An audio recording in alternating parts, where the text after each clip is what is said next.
Hi there, welcome to this lesson on Johann Sebastian Bach. In this lesson we'll be looking in particular at his work with Lutheran chorale tunes,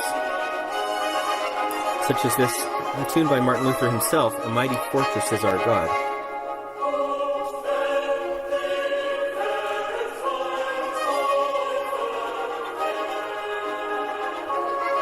This setting comes from a cantata by Bach, his cantata number 80. Okay, let's get started. So J.S. Bach is considered by many to be the master of the Baroque era.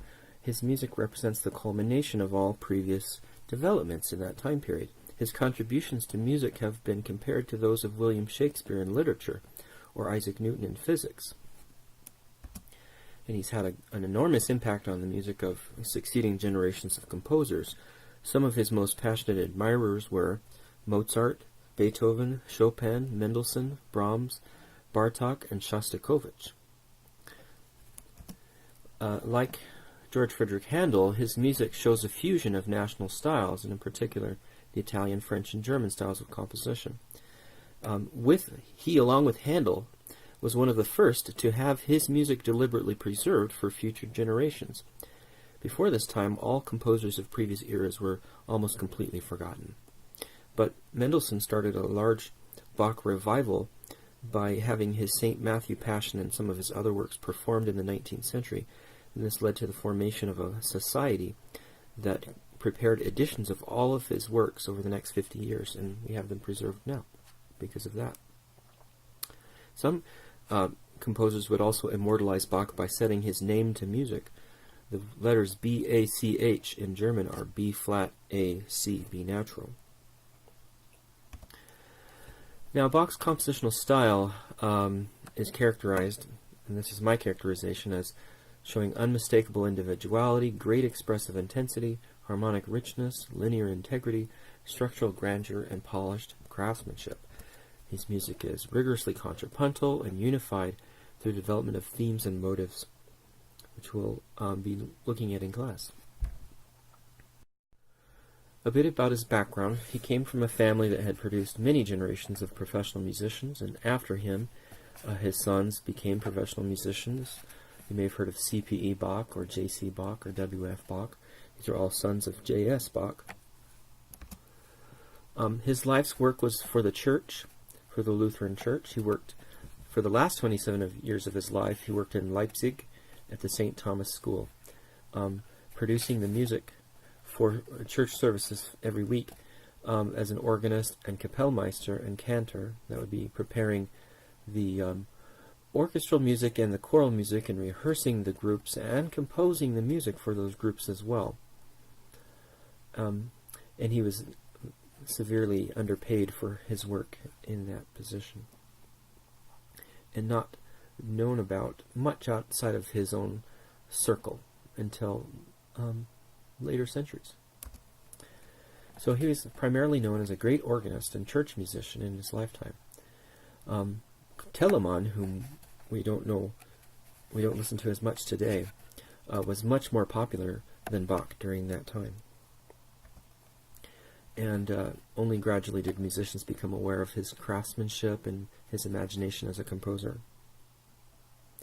And during his day, he was even considered a bit old-fashioned, because styles were changing, and he was coming at the end of an era. But he was able to bring together all of the best things from the Baroque era and create marvelous works. So let's talk a bit about those works very briefly here. He wrote over 300 cantatas in 5 complete cycles, meaning 5 years worth of church service music, sometimes as much as 45 minutes worth of music per week. He wrote several masses, such as the Mass in B minor, 2 passions about the final week in the life of Christ, and Magnificat and other sacred works. As an organist, he composed chorale preludes, preludes and fugues, toccatas, and several other miscellaneous works. And in keyboard music, he wrote the Well-Tempered Clavier, which is a collection of preludes and fugues.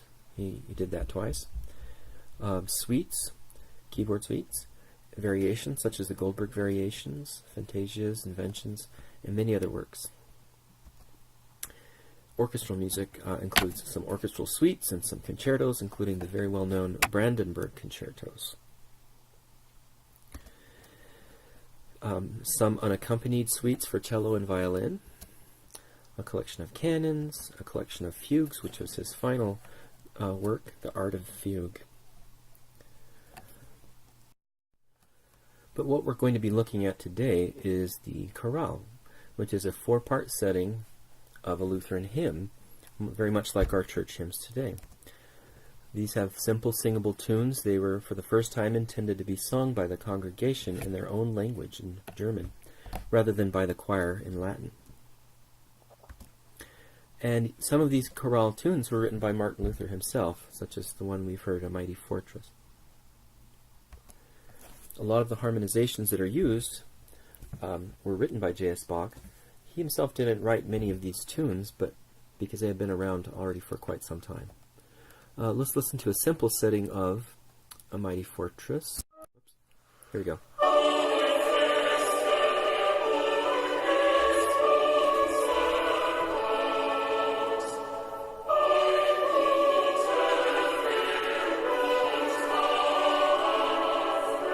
Alright, so that is a tune by Martin Luther and a harmonization by J.S. Bach. Now, these chorale tunes, these melodies, were often then used as the basis of other types of sacred compositions, such as the chorale prelude, which is a work for organ, and the cantata, the chorale cantata, which is a sacred work for voices and orchestra. And you'll frequently find the chorale tune, which people knew, would be used as the cantus firmus, or fixed song, and around that the other voices would move in counterpoint. People knew these chorale tunes, they knew these melodies, and they knew what the associated texts were, and they could recognize them in these other types of compositions.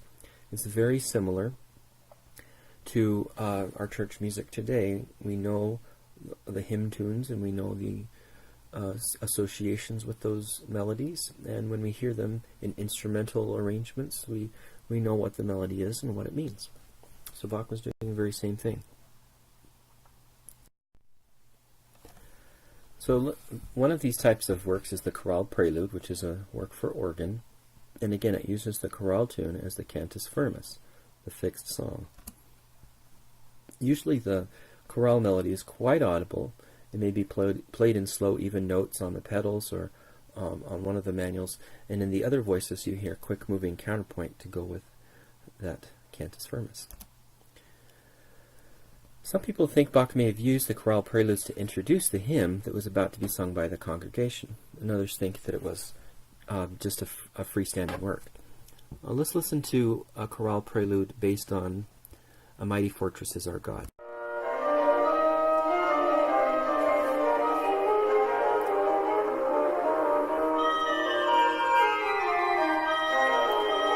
There's the tune, a little bit embellished.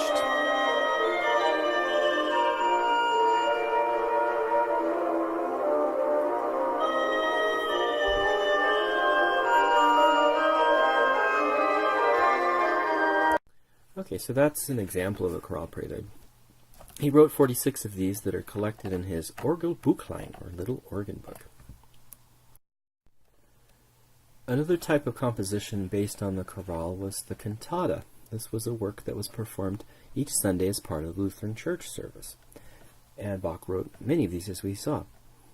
The text was planned to coincide with the topic of the day's sermon, and these were laid out in a year-long cycle that formed a liturgy. So Bach was able to plan ahead and write cantatas based on the sermon for a year-long cycle, and he did that 5 times.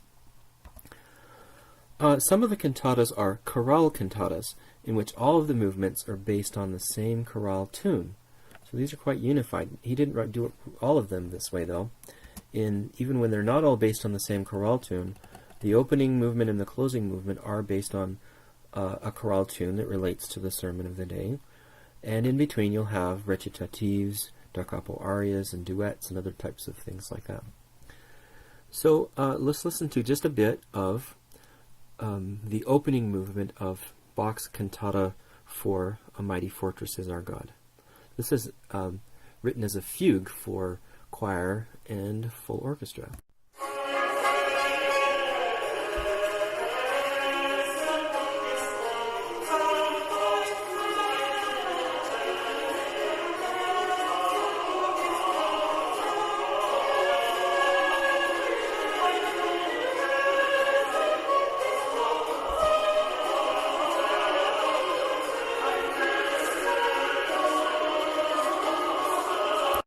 Okay, so that's a short introduction to some of the works that he wrote that are based on Lutheran chorales, and this was an important aspect of his work as a church musician. Okay, I think you're ready for the quiz that follows.